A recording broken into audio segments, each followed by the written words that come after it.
The Mir holds his court every now and again, and it is an open court. Anyone can come and listen and attend. He is the supreme commander, he is the supreme judge, he is the king, and he is the father of his people. Children also come and sit in the court when they are doing nothing else and attend what goes on. The country is run by the Quranic members of the jury sitting on both sides. Here's a man pleading his case. These cases refer to land and property. There is hardly any crime in this part of the world. There are no lawyers either.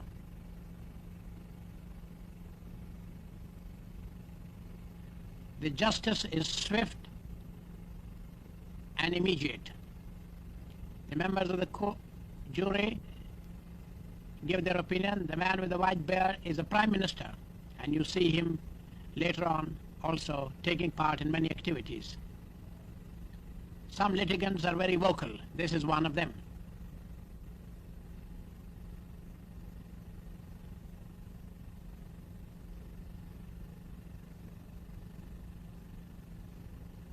A very happy state, and the Mir knows what goes on in his domain.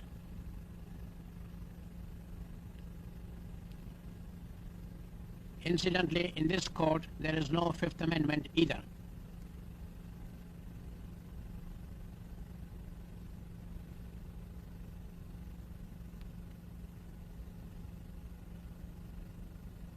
The elders form the members of the jury. Sometime a written document is also produced as evidence, which is read out.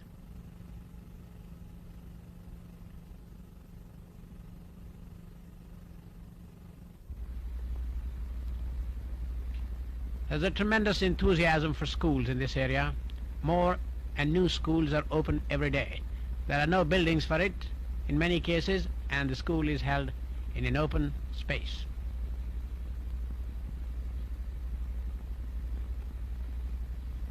The education is free.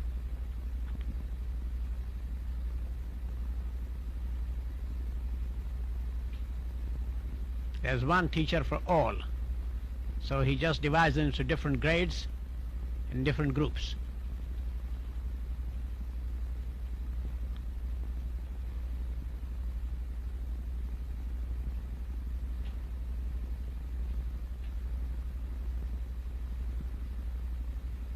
This boy doesn't seem to, he's done his homework. The boy with the coat is the son of the Mir, and a very fine horseman too. A fine lad who took great interest in the expedition. Polo originated in this part of the world, and here's the polo team going to the polo field. They play polo in its ancient form, and thousands of villagers come for the harvest festival in great processions with bands and flags and polo sticks and horses and shouting and yelling and music going on all the time. Every village has a polo team, and the band, of course, is always in attendance at all these functions. And as usual, children standing behind watching the fun. They wear fancy clothes too for the occasion. The Mir is the host for everyone. He feeds them for these two days, and the food is centrally cooked. A yak is slaughtered every day, and everybody is Mir's guest for these days.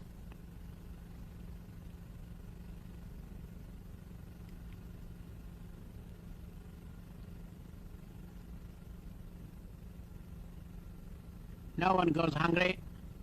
There's plenty for everyone. And the Prime Minister supervises the distribution of food. The girls watch the fun from the top of the ridge, and they get a wonderful commanding view.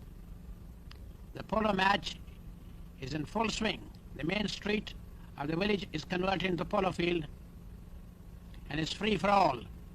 If you miss the ball, you can hit the pony, and you miss the pony, you can hit the riders. And for our sake, the score was put in English on a blackboard which was taken from the school. You can even pick up the ball and run with it, but there's a danger of receiving some polo hits on the head.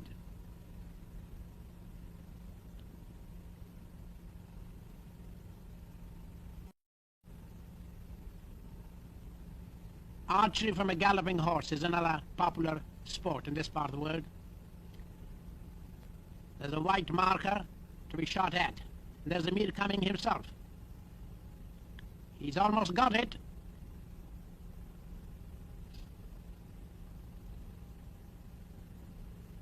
The Prime Minister now has a turn at it.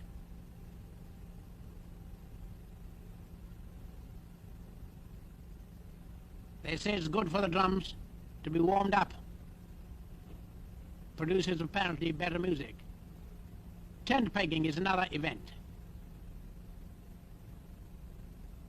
Here's the Mir coming now with a lance in his hand and a small peg which is buried in the ground, and it is to be picked up from a galloping horse. And he's got his peg. This man got his one too.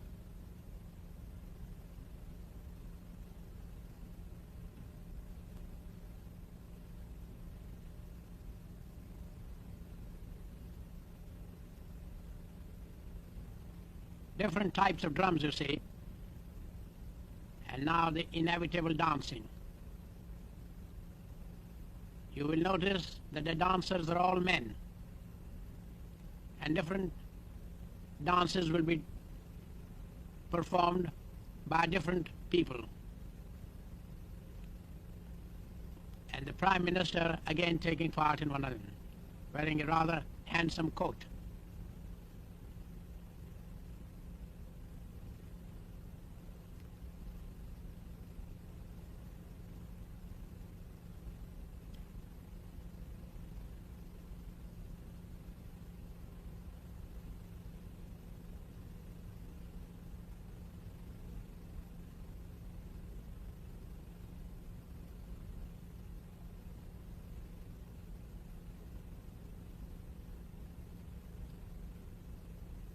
Some are slow and some are fast and some are solo and some are many join.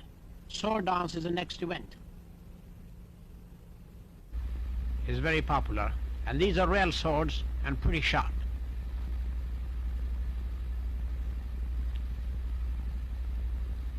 But these men are expert at handling these.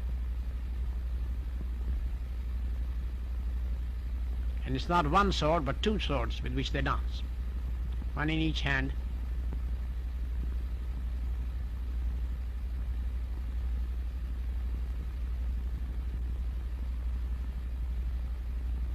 The children love these shows. The schools are closed.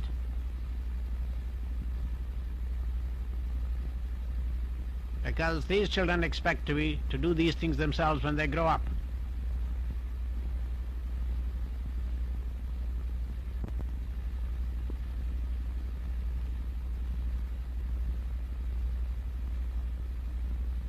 Here's our friend, the Prime Minister again. He's pretty old, but he doesn't know how old he is. But he's in fine state of health.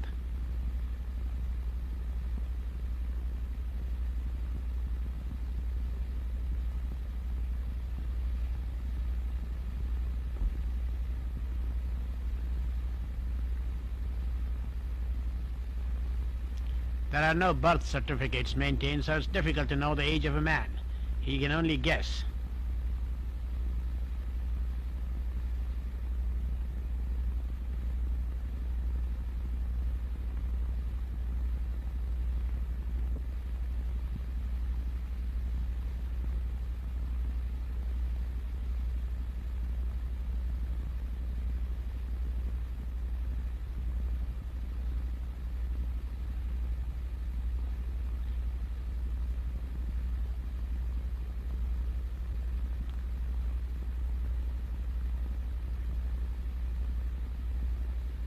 It's a pretty rugged country, but you see terraced fields all over the place. And the Hunza River cutting through on the way to join the Gilgit River near Gilgit. This is the most common type of bridge, made of rope, and the rope is made from branches of trees intertwined.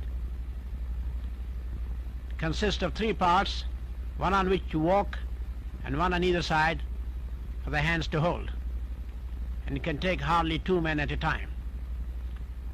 We asked them how often they renew the bridge, and the answer was when it breaks.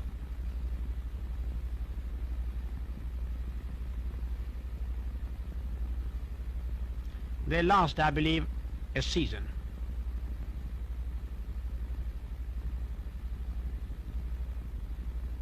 It's not very easy to walk across this type of bridge.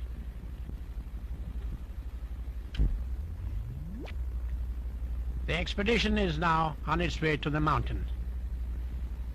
And this is the first stage of it, having crossed the bridge on the way to Joglod, which was the first village. We had about 60 coolies, but we are going higher and higher now, crossing these streams on the way with cold, icy cold, rushing water. Many of these men would bring their burro for carrying loads in addition to what he carries himself.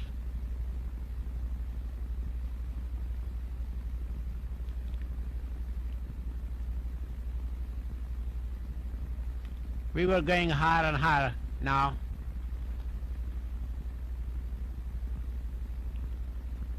And there were 60 coolies to carry the load of the expedition.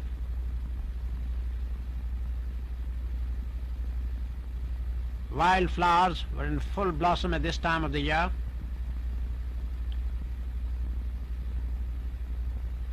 And we are now almost reaching the end of the tree line.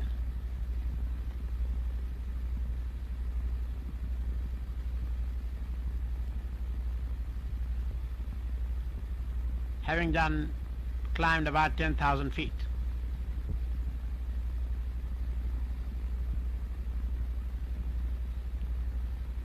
The track is like a goat track, very narrow, steep, and going uphill all the time.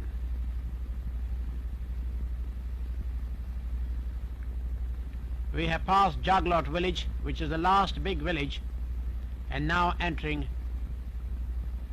Darbar, where we camp for the night. And this is before getting to the base camp. There are no more villages now, and this is the first base camp which the expedition established. About 12,000 feet high. In the distance is the glacier, rising towards Rakaposhi.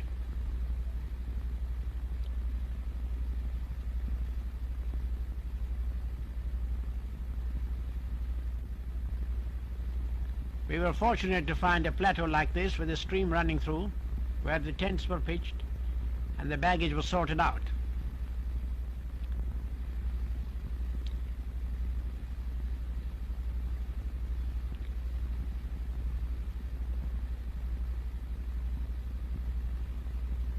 The coolies were sent back home, and the porters who were to stay with us started the work on their own.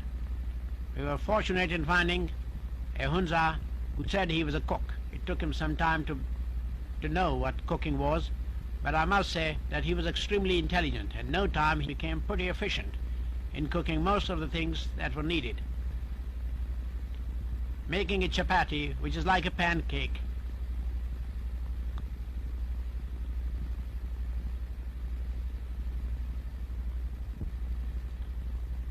there were 6 porters. 2 of them had been with the German expedition before and knew